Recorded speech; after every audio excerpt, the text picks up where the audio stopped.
Yeah, I'm just really grateful that we're actually going to be able to.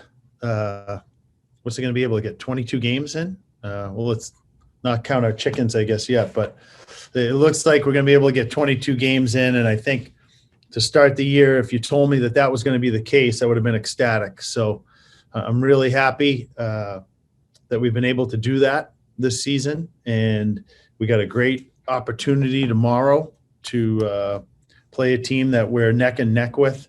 And I think that, two teams that are very evenly matched up. I think from the goaltending to the defense to the forwards, we both play a really physical brand of hockey and have skilled players. So it's going to be an exciting matchup tomorrow night, and looking forward to the challenge. All right, let's start off with Bob Joyce. Go ahead, Bob. Hey, Cav. I did not get a chance to watch the game Saturday, but I heard your press conference, and you mentioned that the power play was really good on Saturday. How is it important, though, to get the reward of a power play goal in that game, albeit the game winner for your team going into this Providence series and going forward for the playoffs? Really important, Bob. We were looking at our special teams, and in the 8 regulation wins we've had, we're +3 in special teams. In the 7 overtime games, we're -1, and in the 6 regulation losses, we're -6. So right there, you can see it's pretty evident how important special teams are for us and how important they're going to be in the playoffs. So for us to get that goal, especially one to win a hockey game, I thought it was great for our confidence.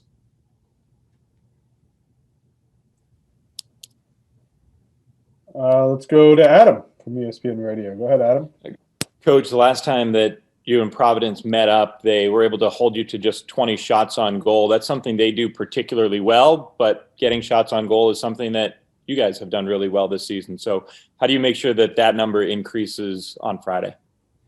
In that game, I think we possessed the puck an awful lot, but we didn't get the puck to the blue paint. And that's got to be certainly a focal point for us tomorrow, to make sure that, possession without penetration to the tough areas is not going to get it done. So we got to make sure that we're getting pucks and bodies to the blue paint if we want to score goals. For Providence, they're a team that, when you look at the numbers, they, again, do that really well. They hold their opponents to about 25 shots per game. It's top 10 in the country in that category. What, as a unit, do they do well where that becomes part of their game? They play hard. They box out well. I think that's going to be an area where we're going to have to, and a lot of that's, determination. And I think we've got to move the puck quicker in the offensive zone. Sometimes I think if you hold on to it too long, then you get double teamed and you lose the puck and you lose possession. So it's something that there's really no secret to it, Adam.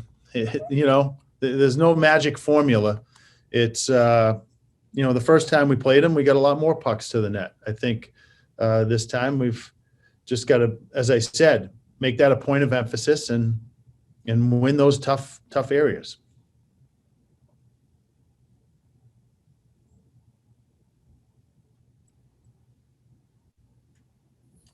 Dan Connolly, go ahead. Coach, this is the second straight year where you go into the last game of the season where if you win, you get the 4th seed.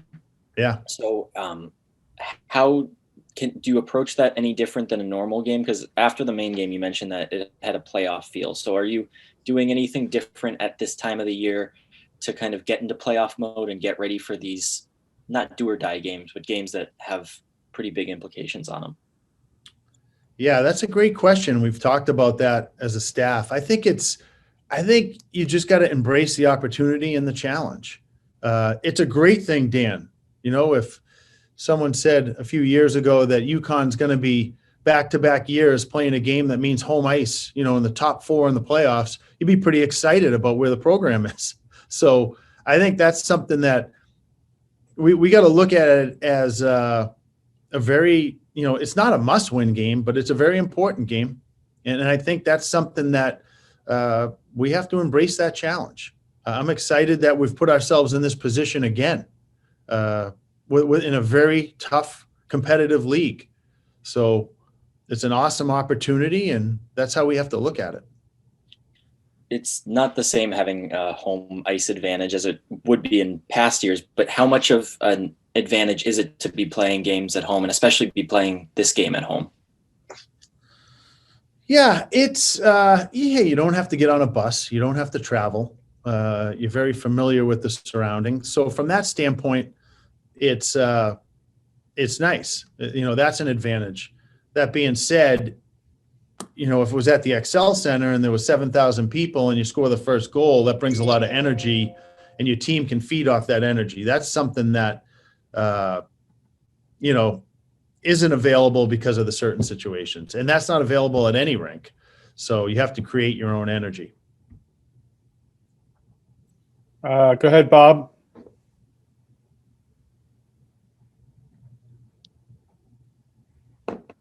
Bob? Yep, I know. Nope. Sorry, Oh, that's sorry. my fault. Mike, what'd you think of Roman's performance on Saturday, first game back from his knee injury? I thought he did a really nice job for us. I thought he was very steady, let the game come to him. He didn't try to force anything. He made some good breakout passes. In the offensive zone, he got pucks down to the net. It was a great game, and I'm hoping he builds off of that. So we were really happy with his performance. Was he back with Harrison, or did you pair him up with someone else? Tyler kind of mixes and matches back there, but he does play a lot with Harrison for sure. Okay. Okay, go ahead, Jerry. Hey, Coach. Good morning. Good morning. Playoff games. Got me or No, you just muted yourself, Jerry. You were good, buddy.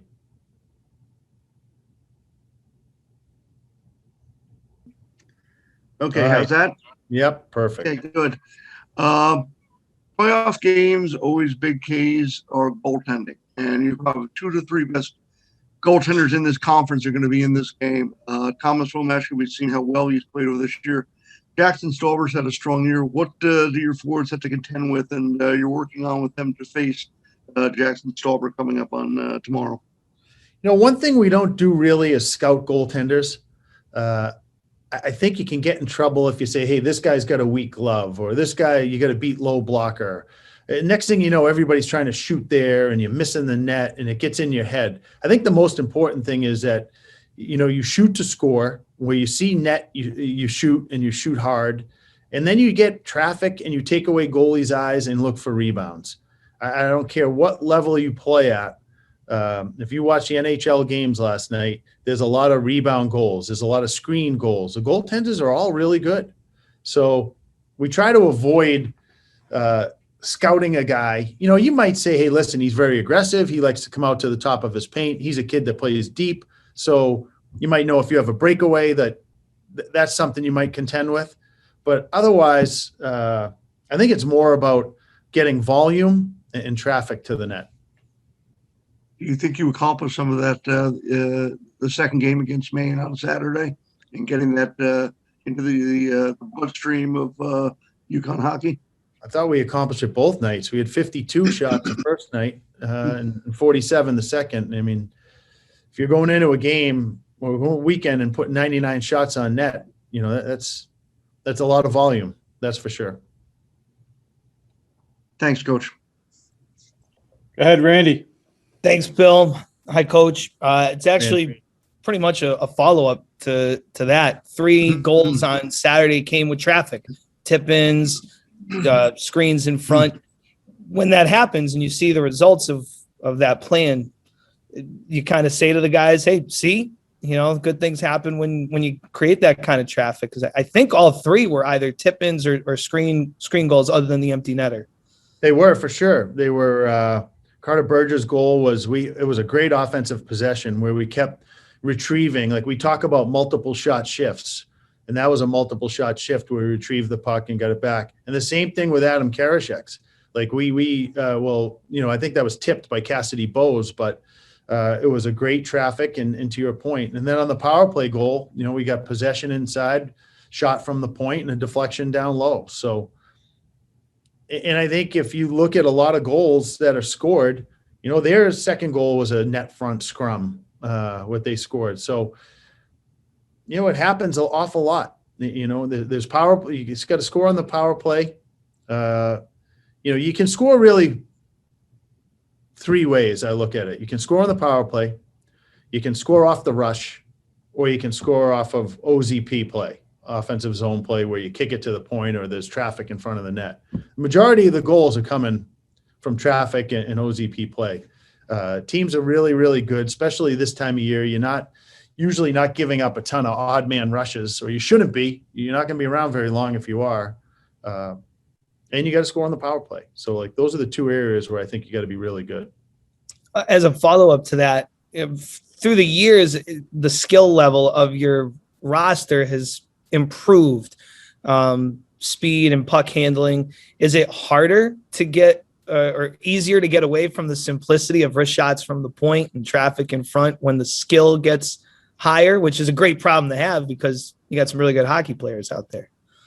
I think what helps with that is what I think what helps with that is watching film and seeing how the wrist shots get deflected and they go in, and you start showing those goals. And we show a lot of NHL goals. That's the same thing. So, as you're watching that and you're seeing it, I think that really helps the players understand that it doesn't matter how skilled you are. Ovechkin still goes to the front of the net and deflects pucks. Marchand does the same thing. So if those guys are doing it, they're the best in the world. Hey, I got to do it too. Great. Bob, go ahead. Yeah, I kept my hand up, but I'll ask. Mike, Okay. anything new on First Off and his availability for Friday?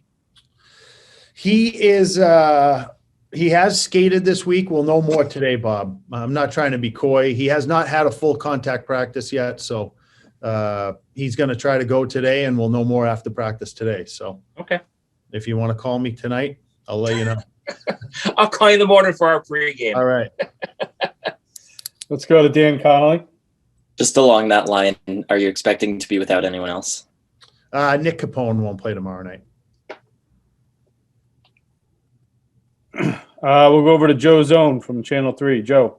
Yes, good morning. Coach, in a season when there was really no such thing as the normal development of a team's progress, here we are in mid-March. Are you about where you might have been anyway without all the reactions? Are you there in the development process in March? Yeah, I think so, Joe. I do. I think, I didn't know what to expect to start the year. And, but with all these kids have had to go through, and, I was looking at my thing here. It's practice number 67 today. Now, normally it's probably 87 that we're into by this time of the year. We missed a lot in the beginning, but still 67 practices. That's a lot of hockey. And from our standpoint, I know our players have an understanding of how we want to play. In today's practice, we're not really going over system play. Like they know how we want to play at this point. It's just getting up and down the ice and feeling the puck, and it's basically just tune up before we're ready to play. So I'm pretty happy with where we're at. Yes. Thank you. Let's go back to Jerry. Coach, role players are a big part of any team, and a guy who's been a real strong player over the last several weeks has been Brian Rigali. How important is he going to be, you think, in a game like this where, tight plays are always going to decide hockey games, and he's a guy who's always hustling at both ends of the ice? I think it's integral. I really do. And Brian's been a 4-year guy. He's been doing that. And so, Zac Robbins, we have 4 seniors, that, have been awesome for us for 4 years. And Adam, Zach, Brian, and Brad Stone, he's been a 4-year guy for us. And, we'll recognize those guys a little bit tomorrow night. And I'm hesitant to say that this is going to be their last time playing here, because I'm hoping we can keep some of them for next year. With that rule going into effect, they're guys that I'd like to bring back. But that's going to be their decision. That's something we'll talk about after the season. But that's the only reason why I'm not really saying like, hey, this could be their last home game. But it's to answer your question, right now you need whoever's dressed you're going to need all of those guys to compete and chip in to be successful. You can't expect to just ride one line this time of year and be to win hockey games. Everybody's going to be counted on to make a contribution tomorrow night. And you're also going to have two marquee guys who are Hobie Baker nominees going head to head there in Donnie and Tice Thompson. That's going to be a big additional part of this game as well. Yeah, I mean, I'm not looking at that way. I think they're both great players, but I think we're more focused on playing a strong 60 minutes. And I understand where you're coming from, but that really hasn't entered my mind. Okay, thank you, Coach. Go ahead, Dan Connolly. Coach, with you only being in your 60-something practice this year, is there less wear and tear on the guys, or is it roughly about the same just because of where you are in the season? Like, how much different physically has this season been on them? In some, that's a great question. I don't know if I have an answer for that yet, because in some ways, because we've played fewer games and had fewer practices, there should be less wear and tear. But I don't think it's also normal, to stop and start the way we had to do a few times. I think that can be detrimental to a player when you don't get into a groove and you don't get into that training, and you have to stop and you can't do anything for 2 weeks, or you're trying to just do push-ups in your dorm room. I mean, that's not the same as working out with Mo. So, and not having July, we've had some injuries this year that we normally haven't had, and I'm wondering if that was an effect of not having July workouts and proper workouts. So I think we'll be able to assess that all at the end. Right now, though, it doesn't matter. Like it's we're trying to stay as healthy as we can and compete, because it's crunch time now. And then a guy like Bradley, how did you end up recruiting him? I mean, I don't think England is exactly a burgeoning pipeline for hockey talents. So how did you come across him? Well, it was funny because Brett Peterson, who some of you may know, he played for me at BC, and he was an advisor, and he was friendly with Brad and his family.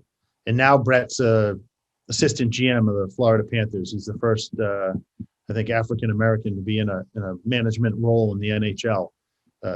Fabulous kid, and I'm so happy for him.